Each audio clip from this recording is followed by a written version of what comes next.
할렐루야. 하나님의 은혜가 넘치시기를 주님의 이름으로 축원드립니다. 우리는 하이델베르그를 다 끝내고요. 오늘부터 시작해서 구약의 한 곳을 선정을 해서 우리가 시작하기로 합니다. 그래서 열왕기 상하를 우리가 이제 시작을 하려고 합니다. 개척을 하고 지금껏 열왕기 상하는 우리가 성경 통독이나 또 전체적으로 구약의 팜노라마에서 한 번씩 다루었는데 좀 더 구체적으로 다루어야 될 이유가 있어서 열왕기 상하를 이렇게 저희들이 준비를 해서 하나하나 매주마다 한 장씩 저희들이 읽고 거기에 있는 의미와 그리고 그것을 오늘을 사는 우리들에게 하나님이 주시는 은혜가 무엇인지를 하나하나 매주마다 한 장씩 그렇게 다루어 보려고 합니다. 그래서 혹시 수요일 날 안 나오면 옆에 분한테 얘기해 주세요. 내 거 좀 받아다가 철 좀 해줘. 이렇게 해서요. 수요일 날 일찍 오시면 내가 그 주에 빠졌으면 옆에 거 뺏겨서라도 이렇게 공란을 채워놓는 그런 훈련들이 좀 필요할 것 같습니다. 왜냐하면 열왕기 상하가 왜 중요하냐 하면 이제 저희들이 제가 목회를 하다 보면 이제 구약에 있는 부분 중에 선지서 부분을 다루어야 되거든요. 그래서 대선지서가 있고 소선지서. 선지서가 뭔지 아시죠? 선지자들이 쓴 말씀이요. 그래서 예를 들어서 이사야부터 시작해서 다니엘, 호세야 이것 부분들이 다 선지서거든요. 물론 대선지서와 소선지서로 다 나누어지지만 이것을 다루기 위해서는 열왕기 상하를 먼저 다루어야 돼요. 그래서 역사가 어떻게 흘러가고 그 역사 가운데 하나님은 왕을 세우면서 그 왕을 견제하도록 그리고 그 왕에게 뭔가 하나님의 말씀을 전하도록 선지자를 계속해서 보내시거든요. 그 선지자가 그 시대의 그 왕에 맞춰서 하나님은 선지자를 보내셔서 책망도 하시고 또 말씀도 하시고 예언도 하시고 주시는 부분들이 이 열왕기 상하를 통해서 왕들을 통해서 하나님이 선지자를 보내주시는 그러한 장면들이 계속해서 나오거든요. 근데 무턱대고 저희들이 선지서를 보는 것이 아니라 이 시대에 하나님을 모른다고 하고 하나님을 섬기지 아니하고 우상을 섬기는 이 왕에 왜 이 선지자를 보내셔서 하나님이 말씀을 하시는지에 대해서 우리는 생각을 해 보실 수 있어야 된다는 거죠. 그러니까 열왕기 상하를 처음부터 끝까지 한번 해봐야 구약의 마지막 부분, 선지서 부분들이 이 꼬챙이로 어묵 꽂듯이 푹 꽂아놓으면 이것이 말씀을 아는데 성경 구약을 아는데 얼마나 도움이 되고 내가 혼자 이렇게 읽으면 그렇지 그때 열왕기 상하에서 이 선지자가 나타나서 이렇게 이야기할 때 하나님이 이 마음으로 보내셨구나라고 하다 보면 혼자 말씀을 읽고 말씀을 깨닫다 보면 이렇게 연결되어지는구나라고 해서 하나의 어묵이 꼬챙이에 딱 꽂혀지듯이 그렇게 꽂힐 때가 있거든요. 그래서 열왕기 상하를 먼저 다루는 이유가 거기에 있는 거죠. 그래서 열왕기 상하를 한번 쭉 이렇게 해서 이해를 해 놓으면 나중에 혼자 선지서 부분들 이사야부터 예레미야 수많은 이 선지서를 이렇게 읽다 보면 이게 거기였구나라고 하는 것을 그때 깨닫으면 말씀에 대한 깨달음과 말씀에 대한 진리에 대해서 하나님이 주시는 은혜가 더 깊게 되어지거든요. 그래서 그것을 우리가 다뤄보려고 합니다. 그러니까 특별히 열왕기 상하에서 열왕기 상에서 나타나는 선지자 중에 아주 유명한 선지자가 있어요. 성은 엘씨고 엘리야, 그 다음에 엘리야 동생 엘리사 이렇게 나오죠. 야사. 이래서 엘리야와 엘리사. 하나님이 엘리야를 보내시고 하나님이 엘리사를 보내시는 놀라운 역사들이 이 선지자들을 통해서 이렇게 되어지고 있구나 이라고 하는 것을, 그러니까 열왕기 상 쪽에는 엘리야가 분명히 왔고 열왕기 하 쪽 부분에 가보면 하나님이 또 엘리사를 보내셔서 그 시대에, 하나님은 시대에 선지자들을 통해서 시대를 깨우치고 시대에서 무언가를 하나님이 말씀하여 주시는 그 장면들을 우리가 하나하나 살펴볼 필요가 있기 때문에, 그래서 열왕기 상하가 얼마나 중요한지 몰라. 역대상하는 제사장적인 의미에서 다루었다면 열왕기 상하는 역사적인 사실을 가지고 그대로 다루고 있기 때문에 역대상하를 다룰 수도 나중에는 다루겠지만 열왕기 상하를 다루어 놓아야 그 뒷부분 말라기까지 이렇게 하나님이 침묵하시는, 신약이 오기 전까지 침묵 시대까지 하나님이 어떻게 이렇게 인생들을 다루고 계시는지를 우리가 살펴볼 수 있다라고 하는 거예요. 그래서 혹시 수요일 날 빠지시더라도 내 거 좀 챙겨놔줘, 그렇게 옆에 분에게 이야기를 하세요. 아셨죠? 예, 하셔서 또 그 다음에 수요일 날 일찍 오시면 미리 답도 좀 이렇게 해서 내가 빠진 거 좀 채워 놓으시고 해서 아주 처음부터 끝까지, 그래서 오늘이 1번부터 시작해서 열왕기 상하를 매장 한 장씩 저희들이 이렇게 살펴볼 거예요. 그래서 다음에는 한 번 더 그 서론을 한 번 더 하고요. 아마 그 다음부터 열왕기 상 1장, 그 다음에 그 다음 주 수요일 날은 열왕기 상 2장, 이렇게 해서 쭉 아주 간단하게 제가 이렇게 해서 설명해 나가면 내가 그냥 말씀을 읽었는데 이게 이 내용이었구나 라고 하는 것을 그때 깨닫게 되는 거지요. 아셨죠? 예, 그래서 한번 이제 저희들이 개척하고 8년 돼서 우리 성도들에게 이제 선지서 부분들을 제가 깊게 다룰 필요가 있어서 열왕기 상하를 먼저 여러분들하고 공부를 합니다. 그래서 수요일 날 나오신 분들이 복 받으신 분들이에요. 아멘. 예, 그래서 수요일 날은 말씀을 사모하시는 분들이 나왔기 때문에 이분들 데리고 더 깊이 들어가는 것이 저의 목적이지요. 그래서 신앙도요, 주일 예배만 오시는 분이 있고요, 그지요? 조금 깊어지면 수요 예배 오시고, 조금 더 깊어지면 금요 예배까지 오시고, 정말 깊어지면 새벽 제단 쌓는 거예요. 아멘. 예, 그렇게 해서 우리 열왕기상을 이제 하나씩 우리가 살펴봅니다. 오늘은 전체적인 개관으로 해서 1번, 2번 이렇게 나가려고 합니다. 자, 열왕기상, 열왕기라는 말은 누구의 이야기일까요? 왕 이야기, 왕 이야기. 그러니까 우리가 이 땅을 살다가 가잖아요. 그러면 결국은 역사책에는 누가 남는 줄 아세요? 왕이 남아요. 그죠? 예, 세종 처음부터 뭐죠? 태종, 태세, 문단세, 예선연중, 임명선, 광인, 효용, 숙정령, 임부령, 철고, 순정 이렇게 나가는 왕만 남아요. 왕만. 그러니까 우리는 무술이에요. 우리는 안 남아요. 그 정말요. 그러니까 이 시대에 다 가면 대통령만 남는 거예요. 그래서 대통령 하려는가 봐요.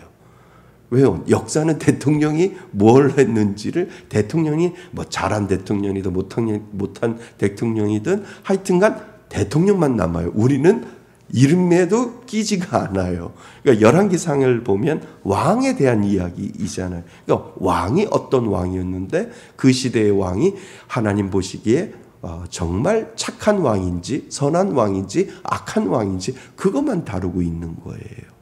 그러니까 분명히 우리들 역사에도 대통령이 지나가지만 좋은 왕, 좋은 대통령, 나쁜 대통령 이렇게 남아 있잖아요. 그러니까 왕이 참 중요해요. 그래서 우리에게 이 열왕기상, 그 왕이 왜 중요하냐면 그 시대의 분위기를 다 이야기해 주거든요. 그 시대의 죄악된 세상들이 얼마나 우리들에게 많이 있는지를 보여주거든요.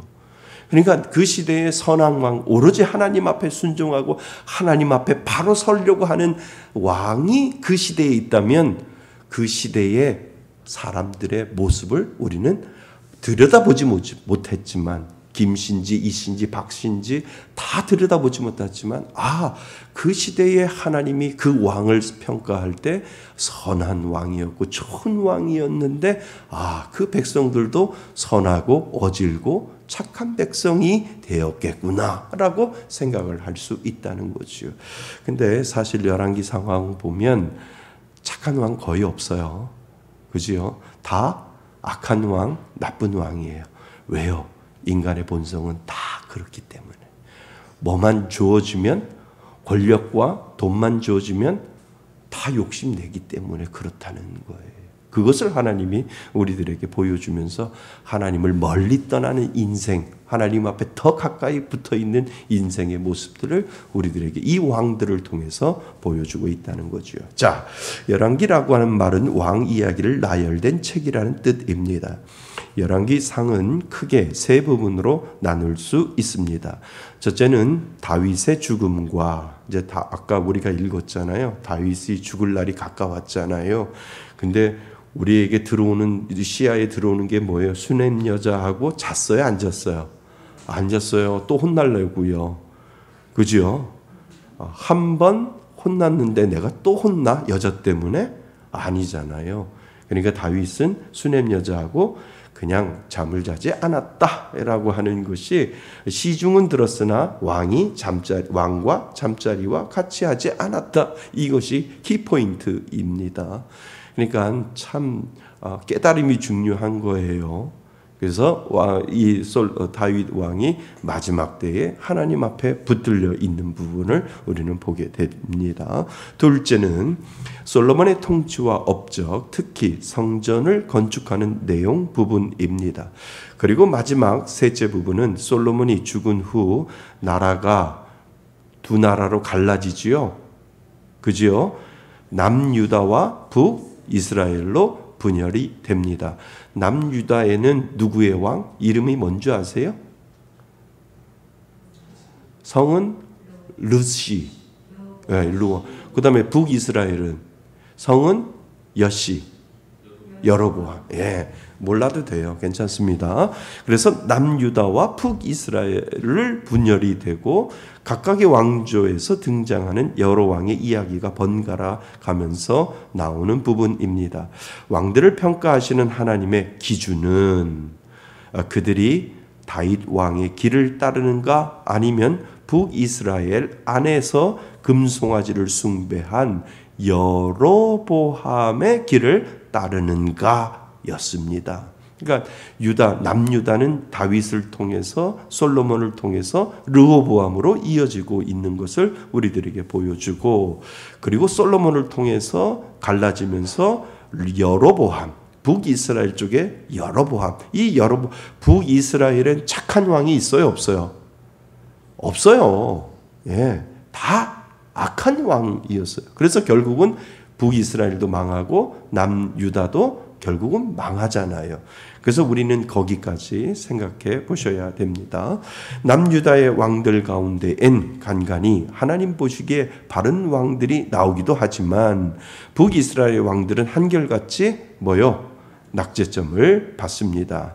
우상 숭배로 물들어가는 북이스라엘에게 하나님께서 엘리야 선지자를 보내셔서 그들의 길을 돌이고자 마음 태우시며 애쓰시는 장면이 이 열왕기상 부분에 나옵니다. 그러니까 열왕기상하를 전체적으로 머리와 몸통과 꼬리를 보면, 머리 부분은 솔로몬과 그리고 남과 북 이스라엘의 분열, 이렇게 생각하면 되고요. 그 다음에 몸통에는 아주 중요한 악한 왕이 있어요. 이름은 아시인데 아합 왕, 그죠?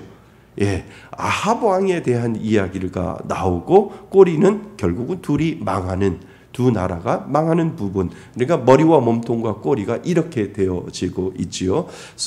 머리는 솔로몬과 그리고 남북 분열, 그 다음에 몸통은 아합 왕 이야기. 얼마나 악한지를 우리들에게 보여주고요. 나중에 이제 죽는 것까지 보여주잖아요. 그 다음에 꼴이 망하는 이야기까지 우리들에게 설명을 해주고 있습니다.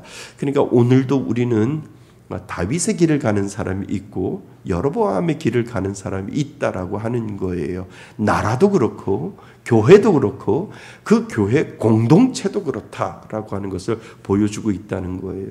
그러니까 가더라도 제대로 가야죠. 가기만 하면 좋은 게 아니라니까요. 교회만 크다고 해서 좋은 게 아니라니까요. 교회를 사서 이 교회가 우리 교회라고 해서 그게 중요한 게 아니라니까요. 가더라도 제대로 가야죠. 하나님이 기뻐 받으시는 그 하나님이 원하시는 길로 여로보암의 길이 있다면 유다의 길, 솔로몬의 길, 하나님이 원하시는 그 길이 우리들에게 분명히 이 솔로몬에서 두 길로 나누어지는데 어느 길로 갈 것인가 라고 하는 것을 하나님은 우리들에게 말씀하여 주신다는 거죠. 자, 열왕기하는 나중에 볼 텐데 그래도 한번 읽어보겠습니다. 열왕기하는 북이스라엘과 남유다 왕조의 우상숭배와 죄악된 행보로도 말미암아 멸망으로 달려가는 가운데 그들을 돌이키려는 하나님의 노력은 뭐예요? 눈물겹기까지 하다는 거지요. 그 눈물을 우리는 경험을 하셔야 됩니다. 하나님은 포기하지 않으시고 엘리야에 이어 누구요? 엘리사 선지자를 하나님은 눈물겹도록 엘리사를 보내서 이 엘리야의 후계자인 이 엘리사를 통해서 하나님께서 역사하시는 장면들을 우리는 보게 됩니다. 그리고 또 많은 선지자들을 보내어 책망하시고 권면도 하십니다. 그러나 끝내 돌아오라는 하나님의 부르심을 끝내 거부했던 북이스라엘은 결국 어느 제국?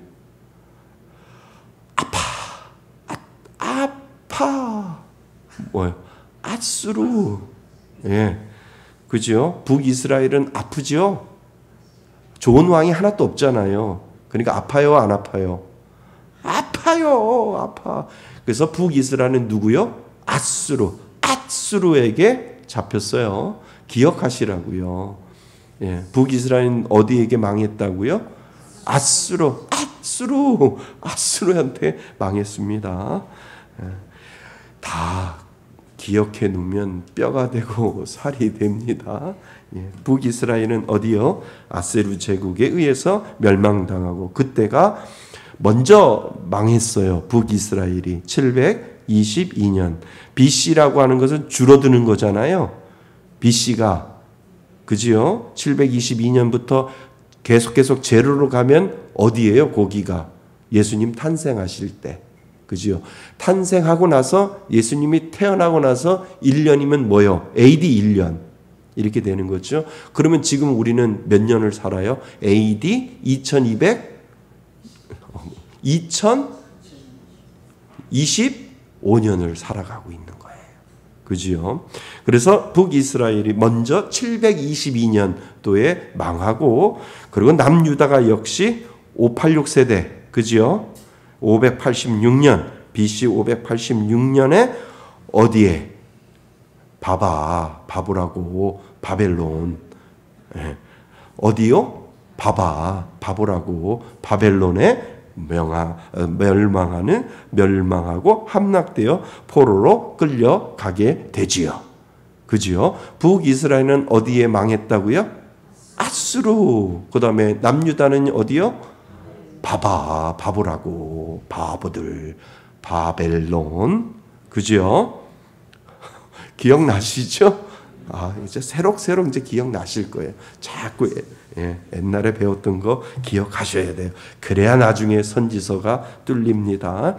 이렇게 열왕기는 초대왕 사울 이후로 약 몇 년간 500년간 이어져 왔던 이스라엘 왕정이 종결되는 이야기를 담고 있습니다. 자, 요것만 기억하시지요. 솔로몬에서 갈라져요. 북이스라엘과 남유다로 갈라져요. 북이스라엘은 누구? 누구 왕? 여로보암. 그 다음에 남유다는 누구요? 르호보암 왕. 맞죠? 예. 그 다음에 북이스라엘은 언제 멸망해요? 누구한테 멸망해요? 아수르. 그 다음에 남유다는요? 바벨론 제국으로 인해서 다 포로로 끌려가서 나중에 그 포로로 끌려갔던 사람들이 돌아오잖아요. 막 느헤미야 시대, 에레미야 시대, 그 다음에 에스더 죽으면 죽으리라 해가지고 우리 좀 돌려주세요 해가지고 성전 건축, 성벽 건축부터 계속해서 그들이 우리 좀 돌려주세요, 하나님 죄송합니다, 하나님 막 그러잖아요. 거기에 누구도 나와요? 학사 에스라도 나오잖아요. 그래서 막 통곡하면서 하나님 앞에 울부짖으면서 하루 종일 하나님 앞에 말씀으로 듣고 기도하고 통곡하는 그러한 장면들을 여러분들이 생각해 놓으셔야 되는 거예요. 바벨론 제국, 아수르 제국에 끌려갔던 모든 사람들이 고통 가운데 살아가면서 그들이 하나님 앞에 회개하고 돌아오는 그 장면까지를 여러분들이 생각해 보셔야 된다는 거죠. 자, 그러면 열왕기 상하의 핵심 주제, 언약적 신실성. 하나님은 언약을 지키시는 분이시지요. 예, 그거를 한마디로 언약적 신실성이라고 합니다. 하나님은 다윗과의 언약을 지키시며 백성들에게 순종하면 복을, 불순종하면 뭐요? 심판을. 이거 샘플로 보여주시는 거예요. 하나님이 샘플로. 야, 순종하면 복, 불순종하면 심판, 혼나. 이것을 하나님이 이 왕들을 통해서 샘플로 보여주시는 거죠. 그러니까 이 책은 왕들의 정치적 능력보다 하나님께 대한 순종의 여부를 평가의 기준으로 삼습니다. 그러니까 한 단어만 기억하시면 돼요. 열왕기 상하는 뭐예요? 하나님의 말씀에 순종하느냐, 불순종하느냐, 그거예요. 하나님의 말씀에 순종해서 그 길을 가느냐, 하나님의 말씀에 순종하지 않아서 불순종해서 멸망의 길로 가느냐, 그 하나를 가르쳐주는 거예요. 그러니까 열왕기 상하의 핵심 단어 하나를 찾으라고 하면 뭔지 아세요? 순종이에요. 말씀에 순종하느냐 안 하느냐. 지금도 그렇잖아요. 여러분들 말씀의 순종이 뭔지 아세요? 내 마음속에 찾아오시는 성령의 감동을 우리는 애써 뭐예요? 무시하잖아요, 사실. 근데 그 무시하지 아니하고 그것을 오늘도 잡아서 하나님, 내가 못하지만 그래도 해볼래요.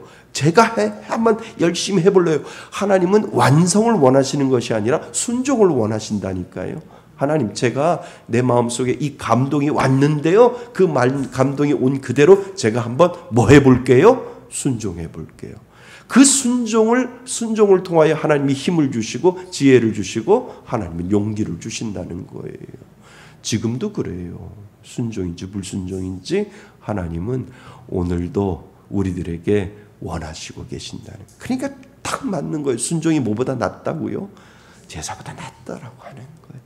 하나님은 믿는 자에게 오늘도 마음속의 감동으로 찾아오셔서 말씀하시는데 우리는 애써 지워버리잖아요. 잠깐만요, 하나님 쓰더 더 이상 저에게 말하지 마세요. 제 말만 들어보세요 라고 이야기할 때가 더 많잖아요.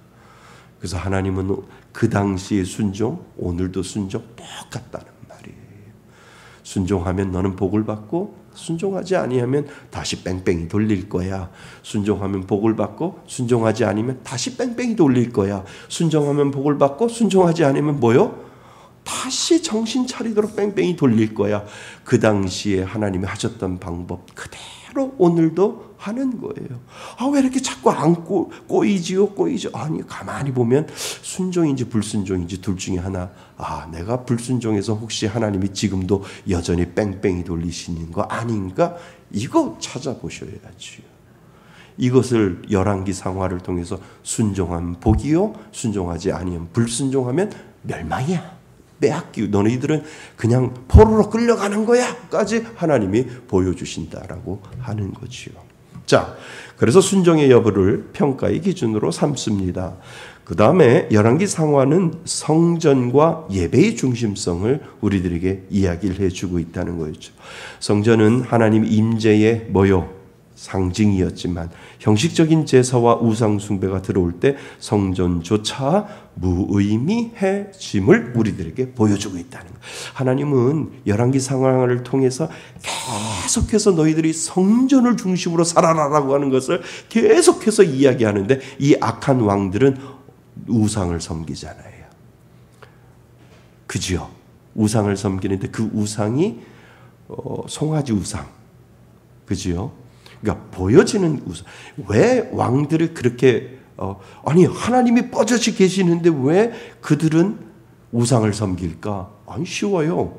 왜냐하면 내가 이 권력을 가졌기 때문에 내가 왕이니까 이 모든 나라는 다 누구 거? 내 거니까 하나님도 형상을 만들어 놓고 내가 통제하고 싶거든요.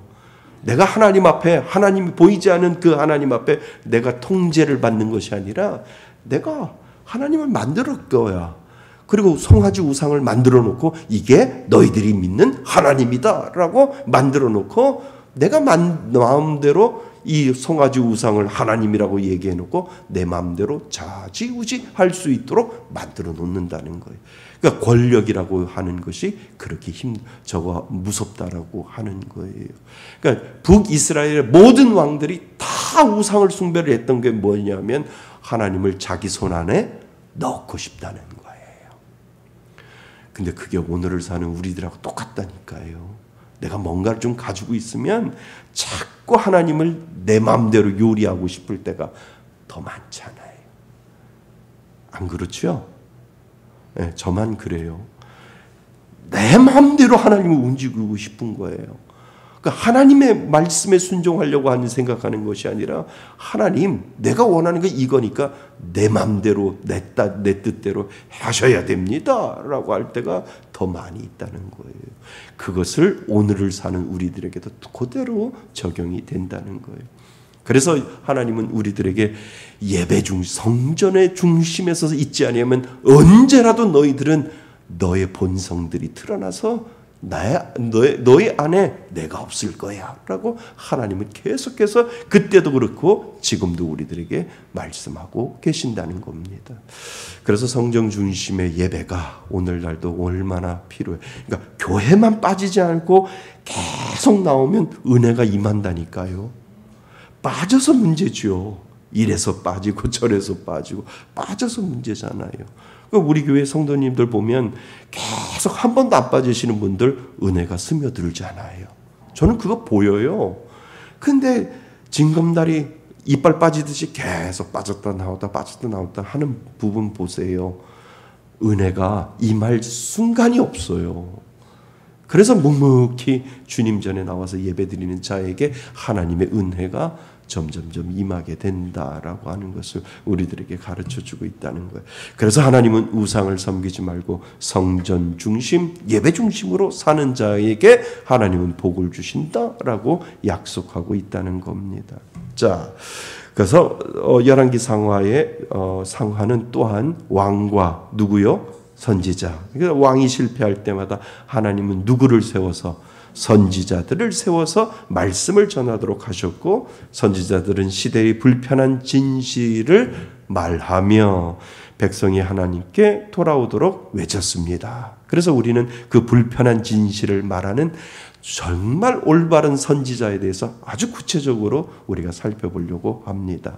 자, 그래서요 주제는 이렇게 되어지고 그리고 나서 열왕기 상하를 공부를 왜 하여야 하는지를 우리는 하나하나 보셔야 됩니다.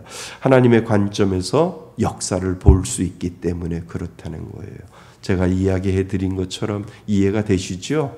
예, 열왕기 상하를 보면 하나님의 관점이 보인다는 거지요. 하나님의 관점으로 역사가 보인다는 거예요.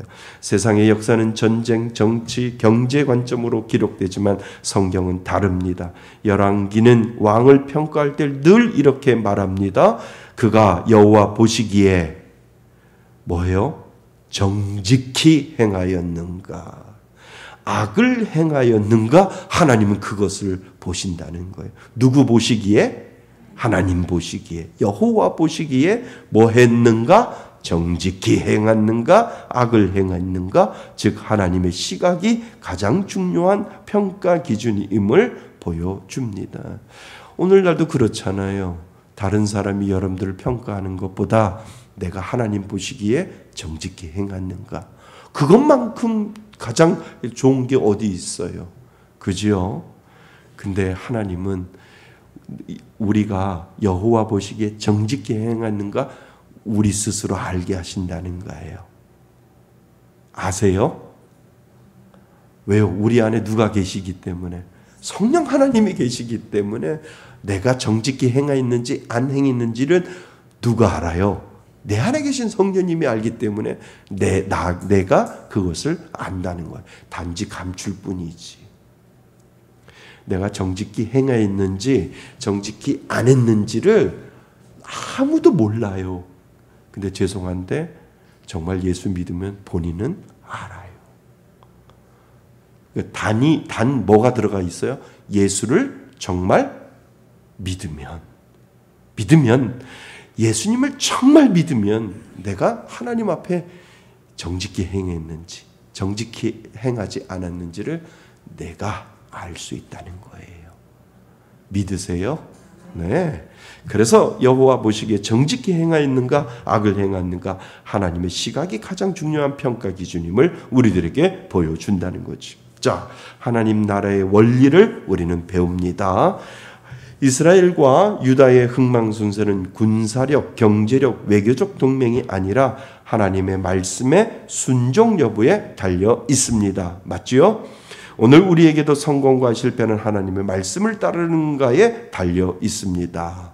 예, 제가 아까 말씀드렸어요. 자, 세 번째는 우상 숭배와 타협의 위험을 경고하고 있습니다. 솔로몬의 지혜와 부요함도 뭐에 무너졌는지 아세요? 우상 숭배에 무너졌잖아요. 나중에 솔로몬이 수많은 나라의 이방 여인들과 결혼을 하잖아요. 이방 여인들과 결혼할 때 이방 여인들만 들어온 게 아니라 누구도 들어왔어요? 신도 들어왔잖아요. 우상들도 들어와가지고 그 우상도 섬기다 보니까 솔로몬이 망하게 되는 것을 우리들에게 보여주고 있다는 거죠. 그래서 번영 중에 찾아오는 영적 타협은 결국 뭐로 이어져요?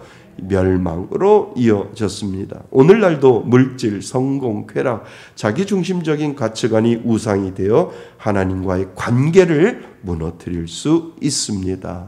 그러니까 우리들의 모든 중심은 뭐요? 하나님으로부터 시작되어지는 거죠. 그러니까 내 안에 하나님을 빼면 우상밖에 안 남는다니까요. 다시요. 내 안에 누구를 빼면? 하나님을 빼면 우상밖에 안 남는다는 거예요.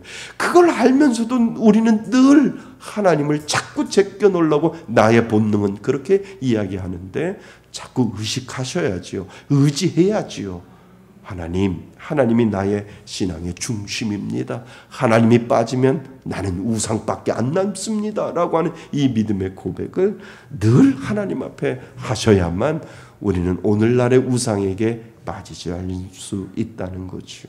자, 네 번째, 우리가 왜 공부해야 하는지, 하나님의 무엇을 신실하심을 본다.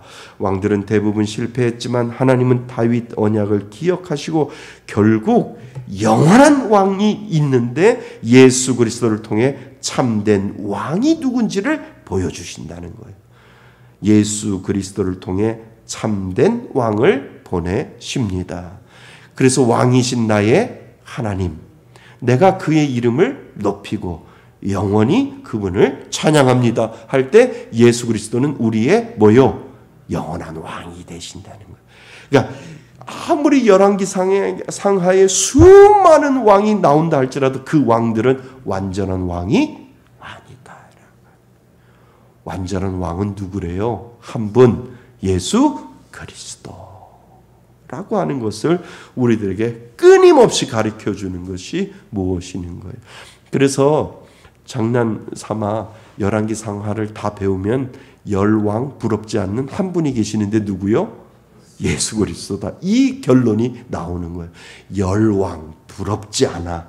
오로지 예수 그리스도 한 분 때문에 우리들에게 이것을 가르치고 계시는구나 라고 하는 것을 우리는 알게 되는 거죠. 그래서 인간의 왕국은 무너지지만 하나님 나라는 영원합니다. 그래서 우리가 꼭 기억해야 할 것은 나는 어떤 기준으로 내 인생을 평가하고 있는가? 사람들의 시선인가? 아니면 하나님 보시기에 정직한가? 라고 하는 것을 우리는 오늘도 살펴보셔야 된다는 거지요. 자, 그래서 오늘날 나에게 주는 교훈과 적용을 이 열왕기 상하를 통해서 우리가 배울 겁니다. 삶의 중심은 말씀 순종, 한번 따라해 보시죠. 삶의 중심은 말씀 순종. 예, 오늘도 하나님은 말씀하십니다. 하나님은 말씀 안 하시는 하나님이 아니래요. 침묵하시는 하나님이 아니라 하나님은 오늘도 그 당시에 말씀하셨던 하나님, 오늘 사는 우리들에게도 말씀하시는 하나님. 그래서 삶의 중심은 말씀 순종이라는 거예요. 열왕기의 메시지는 단순합니다. 말씀에 순종하면 살고 불순종하면 망합니다. 우리의 인생도 마찬가지죠. 성공과 실패의 기준은 외적인 성취가 아니라 하나님에 대한 순종임을 우리들에게 이야기를 해주고 있다는 거예요.